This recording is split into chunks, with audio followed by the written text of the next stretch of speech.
रहे हैं। और ऐसे ही नहीं, आज तो मेरी फ्रेंड साची भी आ रही है। शायद आपने उसको देखा होगा, शायद नहीं देखा होगा, मुझे नहीं पता। पर मेरी एक बेस्ट फ्रेंड आ रही है जिसके साथ मैं पहले लड़ती थी, पर अभी बिल्कुल नहीं लड़। तो मेरा मास्क ही गिर गया।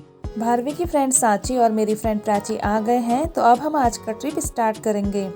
जैसे कि भारवी ने बताया था, आज हम जा रहे हैं भीमा शंकर। यहाँ पे लॉर्ड शिवा का प्रसिद्ध ज्योतिर्लिंग है। ये हमारी एक लॉन्ग पेंडिंग डिजायर थी ज्योतिर्लिंग के दर्शन करने की, तो आज ये डिजायर फुलफिल होने वाली है। भीमा शंकर पुणे से अराउंड 130 किलोमीटर दूर है। तो फिर हम मॉर्निंग में 9 o'clock घर से निकले थे। ये अभी हम सिटी से अंदर आ गए हैं, एकदम गाँव के बीचों बीच रोड जा रही है। रोड थोड़ा पतली है, लेकिन रोड की कंडीशन अच्छी है तो ट्रैवल करना इजी हो जाता है।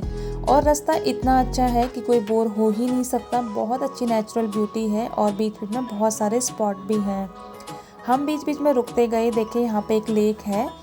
हमने यहाँ पे रुक के काफ़ी फ़ोटो सेशन किया, तो मैं यहाँ पे बच्चों को लेके फ़ोटो पोस्ट दे रही हूँ। बट मुझे नहीं पता था कि वीडियो बन रहा है। बट काफ़ी अच्छा यहाँ का व्यू है और बहुत फ्रेश लग रहा है और फ़ोटोज़ भी बहुत अच्छी आई थी। यहाँ पे हम बहुत देर रुके, हमने बहुत सारा फ़ोटो सेशन किया। व्यू ही इतना अच्छा है कि अपने को कंट्रोल कर पाना बहुत मुश्किल है। बहुत दिनों बाद घर से निकले हैं और सिटी से दूर, एकदम नेचर के इतने पास, तो बहुत अच्छा लग रहा था। बच्चे भी बहुत खुश थे। बच्चे के एक्सप्रेशन से समझ आ रहा है कि बच्चे बहुत खुश हैं। एक तो दोनों फ्रेंड साथ में हैं, तो उनको डबल एंजॉय हो रहा है। तो काफ़ी दूर तक हम गए। हम लोग ने पूरा अच्छे से नेचर को बहुत पास से फील किया। बच्चों का तो मन था कि वो पानी के पास जाएं और पानी को टच करें, बट हमें काफ़ी दूर जाना है। जैसा कि भीमा शंकर पुणे से 130 किलोमीटर दूर है और हम लोग पुणे से निकले हैं, तो 130 किलोमीटर जाना और फिर वापस आना काफ़ी होता है।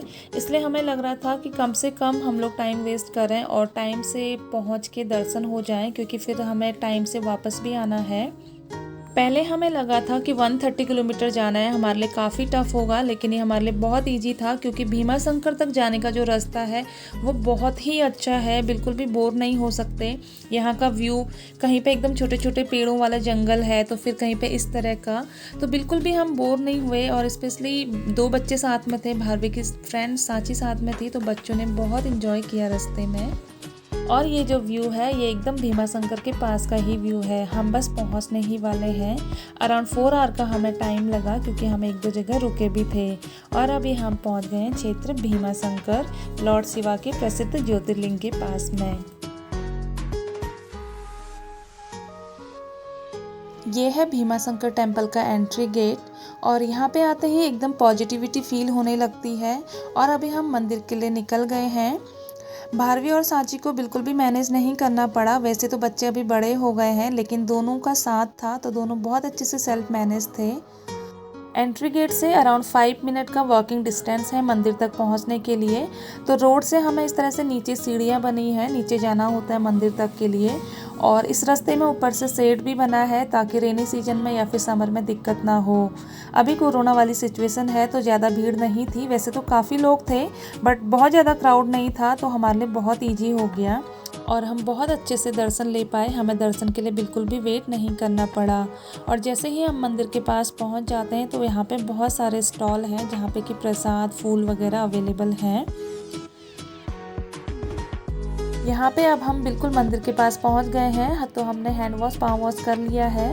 ये एरिया थोड़ा कंजेस्टेड है और कंस्ट्रक्शन का काम भी चल रहा है, तो बच्चों को हमने मास्क पहना लिए हैं और हम बिल्कुल मंदिर के पास में मेन बिल्डिंग में पहुँच गए हैं। दर्शन के लिए कोई भी लाइन नहीं है, हमें बिल्कुल भी वेट नहीं करना पड़ा। और यहाँ पर तक हम लोग अच्छे से वीडियोग्राफी भी कर पाए। मैंने ट्राई किया कि मैं ज़्यादा से ज़्यादा शूट कर पाऊँ, ताकि आप लोग भी दर्शन ले सकें। बट टेम्पल के अंदर वीडियोग्राफी या फोटोग्राफी अलाउड नहीं थी। तो यहाँ पे ये है नंदी महाराज, और इसके बाद मैं जाऊँगी अंदर दर्शन के लिए। टेम्पल के हॉल में ये जो LED लगी है, यहाँ पे ये ज्योतिर्लिंग के लाइव दर्शन है, तो यहाँ पे से आप लाइव दर्शन कर सकते हैं।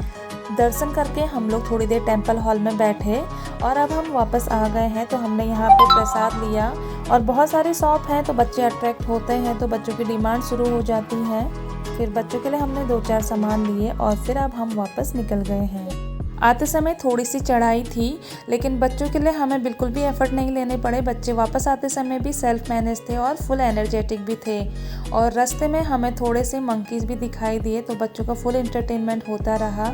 ये मंकीज़ पूरी तरह से ह्यूमन फ्रेंडली हैं, क्योंकि लोग इन्हें ऐसे आते जाते समय खिलाते रहते हैं, तो मंकीज़ भी लोगों पे ही डिपेंड हैं। तो हम लोग तो काफ़ी थक गए हैं, तो फिर थोड़ा हम लोग यहाँ पे बैठ गए।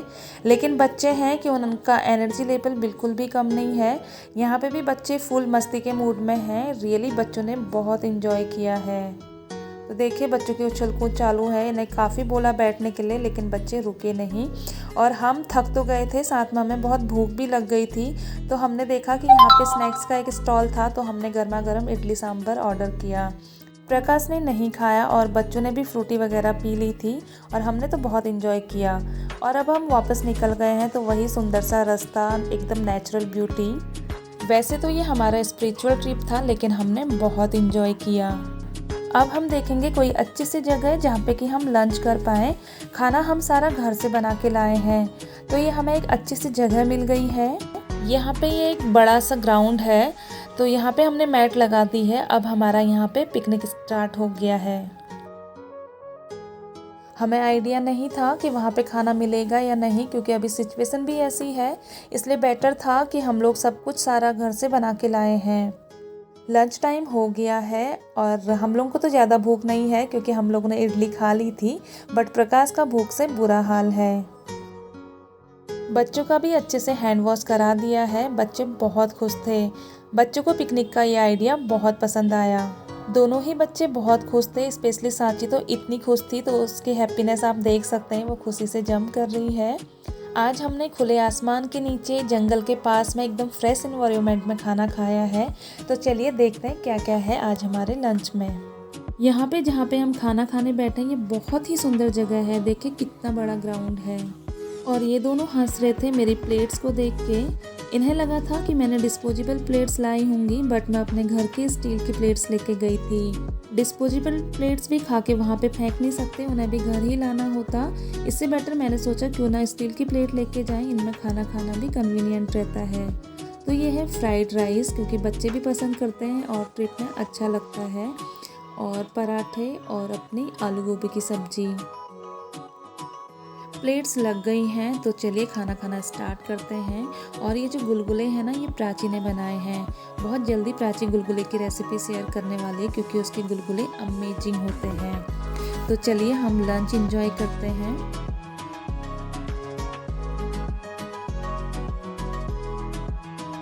लंच के बाद जब हम थोड़ा आगे निकले, तो रास्ते में हमें ये पपाया गार्डन मिला, और यहाँ पे बहुत सुंदर बटरफ्लाई भी थी, जिन्हें देख के बच्चों ने बहुत इंजॉय किया।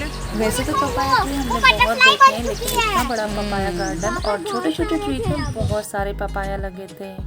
और गार्डन के पास में ही फ्रेश पपाया खरीदने के लिए अवेलेबल थे। ये पपाया बिल्कुल फ्रेश हैं और नेचुरल तरीके से पके हुए हैं। तो हमने भी यहाँ से कुछ पपाया खरीदे, और रियली ये पपाया बहुत टेस्टी थे। और अब हम वापस पहुंच गए हैं। तो आते आते अंधेरा हो गया था, क्योंकि विंटर के दिन है तो रात जल्दी हो जाती है। बट आज का दिन बहुत स्पेशल था। ज्योतिर्लिंग के दर्शन करके मन को बहुत सुकून मिला, और ट्रिप भी बहुत इंजॉयबल था। होप आप लोगों ने भी ट्रिप को एंजॉय किया होगा। जब भी मौका मिले आप भी भीमा शंकर ज्योतिर्लिंग के दर्शन के लिए ज़रूर जाएं, आपको बहुत अच्छा लगेगा।